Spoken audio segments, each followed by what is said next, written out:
यहाँ दोनों सदनों की कार्रवाई शुरू हो गई है। क्या कुछ कार्रवाई के दौरान चर्चा की जा रही है, दिखा देते हैं आपको। इस सदन को ये सूचित करना चाहती हूँ कि जहाँ तक एमएमआर का विषय है और आईएमआर का विषय है, भारत ने दुनिया के तुलना में बहुत बेहतरीन प्रगति की है।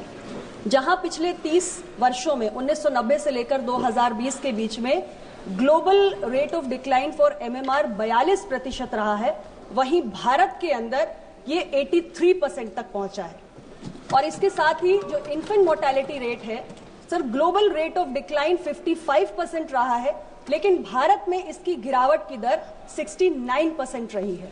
और ये सब संभव हुआ है जो हमने कॉम्प्रिहेंसिव मेजर्स चलाए हैं नेशनल हेल्थ मिशन के तहत, जहां हम राज्य सरकारों को और यूटी एडमिनिस्ट्रेशंस को फाइनेंशियल और टेक्निकल सपोर्ट देते हैं।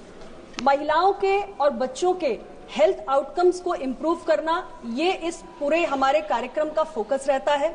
और इसमें हम जननी सुरक्षा योजना, जननी शिशु सुरक्षा कार्यक्रम, प्रधानमंत्री सुरक्षित मातृत्व अभियान, ऐसे तमाम कार्यक्रम चलाते हैं जिसके माध्यम से हमारी कोशिश रहती है कि हमें बेटर हेल्थ आउटकम्स मिल सके और एमएमआर आईएमआर में डिक्लाइन हो।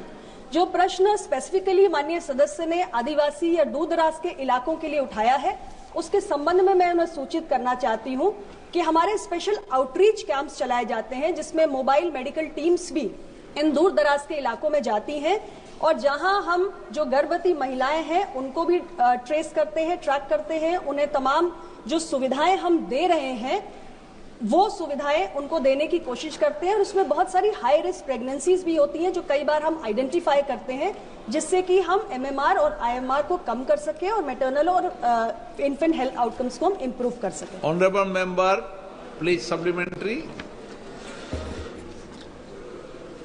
अध्यक्ष महोदय, स्पाइनल मस्कुलर एट्रोफी एक दुर्गम और गंभीर बीमारी है जिसमें नसों और मांसपेशियों का आपसी संपर्क टूट जाता है। ड्यूकेन मस्कुलर डिस्ट्रॉफी यानी डीएमडी जीवन की गुणवत्ता को प्रभावित करने वाली दुर्लभ बीमारियों में से एक है।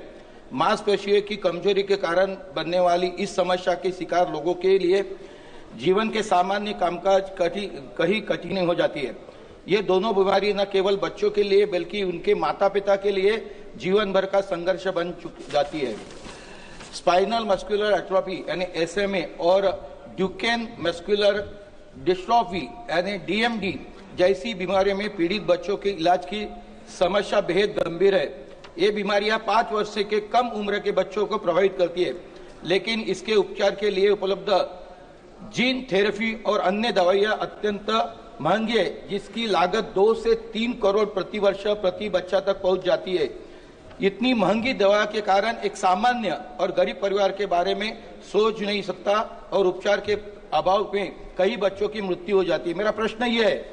मेरा मंत्री से प्रश्न यह है, क्या सरकार जीन थेरेपी और एसएमए डीएमडी जैसी बीमारियों के लिए सस्ते इलाज उपलब्ध करने हेतु कोई विशेष योजना लाने पर विचार कर रही है और इसके लिए एनएचएम के तहत एक समर्पित रेयर डिसीज ट्रीटमेंट फंड बनाने की कोई योजना है क्या, जिससे जरूरतमंद परिवारों को वित्तीय सहायता मिल सके? माननीय सदस्यगण, मैं पुनः आग्रह कर दूं,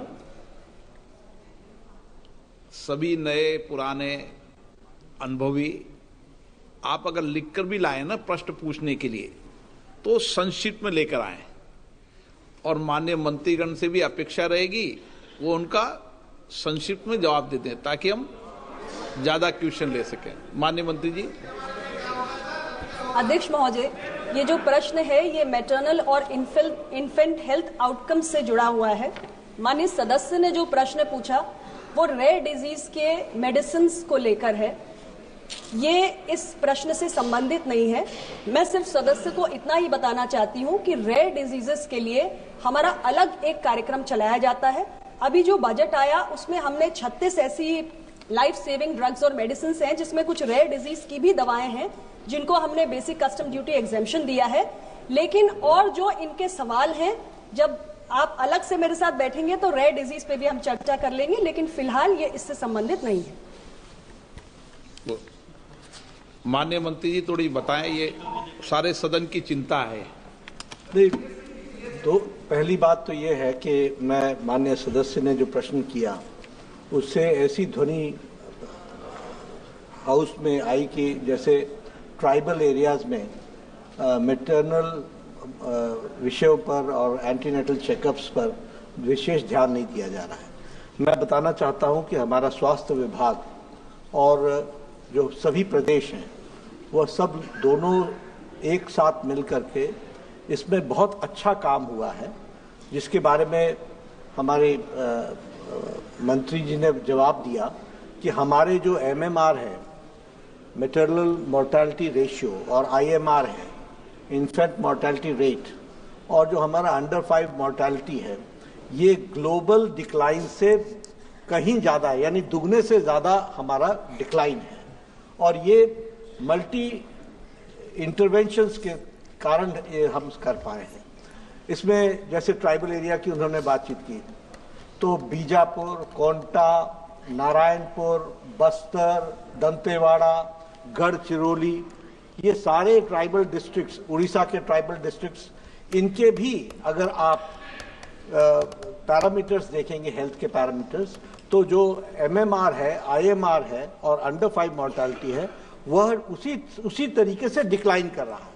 इसलिए यह ध्वनि नहीं जानी चाहिए कि ट्राइबल एरिया का ध्यान नहीं रखा गया है। स्वास्थ्य विभाग की ओर से मैं इतना जरूर बताना चाहूंगा कि जब हम बात करते हैं वैक्सीनेशन की, जब हम बात करते हैं इनॉक्यूलेशन की, तो हमारे लद्दाख के इलाके, जो दूर इलाके हैं, वहां से लेकर के ये गढ़चिरौली से लेकर के बस्तर से लेकर के ये सारे उसके दायरे में आते हैं, और हमारे स्वास्थ्य विभाग के कर्मचारी उन सब चीजों के लिए आगे बढ़ करके वहां तक काम को पहुंचाते हैं। श्रीमती शांभवी